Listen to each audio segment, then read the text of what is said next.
Chapter 37. Arrival on post. Waiting near the radio for information since the last group had arrived, Robert was a little relieved to hear Carlos's voice. They had become close, something that comes easily when you are being hunted together. Laying down the mic while keeping an eye on Robert, Karnik had begun to speak when the radio came alive once more. "Ridge Runner, this is Cardinal. Over." "Go for Ridge Runner, over," Karnik said. He didn't want to waste any time with proper radio etiquette. "Ridge Runner, we are coming in with two. One privately owned vehicle, one Humvee. Be advised we have friendlies on our 6 giving 'em hell, over." "Roger, Cardinal, they just checked in. We are ready, over." "See you in 4 mics. Cardinal out." As he began to exit the room, Karnik glanced over to Robert. "What do you say we go be social?" Karnik didn't wait for a response. He knew the answer. Robert moved to the same position as before and prepared himself for quick action by checking his rifle and steadying his aim. Jumping into a nearby Humvee that sat waiting for his use, Karnik made his way to the front gate. He quickly went to see if everything was ready. Using a single thumbs up or thumbs down, he went from those positioned closest to him, working his way to the outer perimeter along the tracks. As he stood alongside Lee, Karnik was confident that this would be a success. "Yes, Sergeant. The men know what needs to be done," Lee said with confidence he'd gained from the last group's failed pass.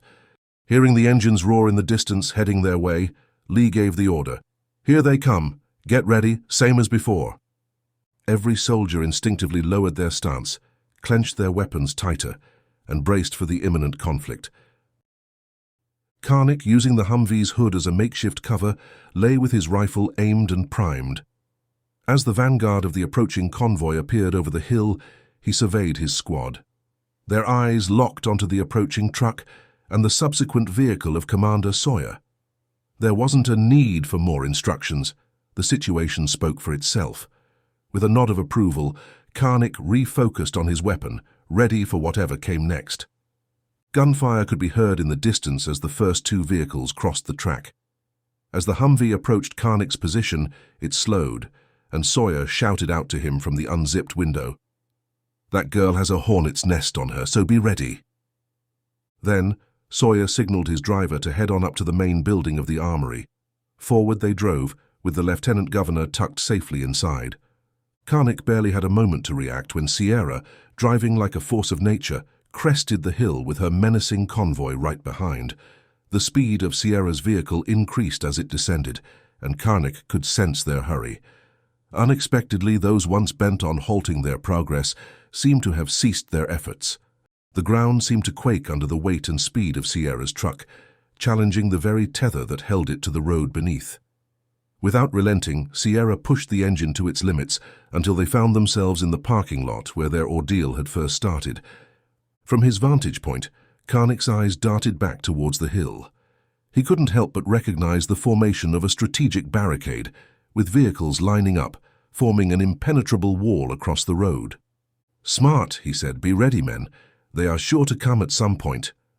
Karnik wasted no time, vaulting into the Humvee and speeding toward the recent arrivals. As he neared the parking lot, he spotted Robert racing on foot with similar intentions. Although the short distance felt like an eternity to Karnik, he managed to close the gap in mere moments. The nagging worry about Sierra's well-being gnawed at him. The last thing he wanted was a face-off with her protective brother. Pulling up, he strategically parked the Humvee right behind Sierra's trailer. One by one, its occupants emerged, their faces smeared with the dark remnants of gunfire. As the trailer's back gate swung open, a cascade of spent shells poured out, reminiscent of a jackpot spilling from a slot machine.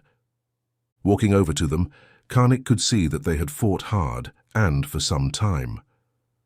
Looking at the bullet holes covering the trailer's surface, Karnik dreaded hearing the casualty report. It had been a long morning and it wasn't even noon. Sergeant Smith assisted Kate as they exited. They had blood running from both of their faces, some from the wounds they had suffered, and blood from bullets striking others. Karnik ran over, as did Sawyer, who stopped as he spotted Kate. "How bad you hit?" Sawyer asked with a great deal of concern. "It's nothing," replied Kate. Though it didn't look like nothing, Sawyer felt some relief in knowing that she was able to hop along with some assistance. "Some shrapnel, but "I believe I sprained my ankle," said Kate. "Doesn't that girl know trucks can't fly?" Kate was using humor to calm Sawyer's concerns about her wound. "Smith, what happened?" Karnik asked while looking around. He spotted Robert talking with his sister and figured all must be well with her since Robert hadn't rushed over. "She what?" Karnik asked after hearing that Sierra was the reason they had been pursued. Karnik wondered what had gotten into the girls. "Yeah, I couldn't believe it either at the time, Sergeant. But I tell you it was great," Smith said, still high from the adrenaline rush. He looked ready for more. "Sergeant, we gave them hell. The highway is littered with them.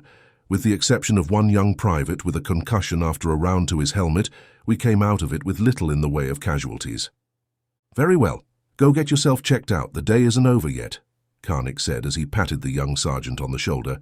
Karnik thought it was time to have a talk with Sierra. She wasn't hard to find. Karnik just followed the sound of Robert's voice laying down his set of rules to her. Karnik let out a short, sarcastic laugh at the very thought, like that girl is going to listen. As Karnik neared, Robert spotted him approaching over Sierra's shoulder and grew quiet. Still a distance away, Karnik addressed Robert. "Can I have a word with your sister?" Before the question was finished, Sierra turned slightly his way and seemed to struggle to pull the lollipop from her lips before she answered. "Sure thing, cowboy," Sierra said with a flirtatious grin as her brown hair puffed up in the wind from under the dirty old cap. Karnik stopped in his tracks, turned and said, "I'll check in with you later." He wondered where the hell she had gotten the sucker.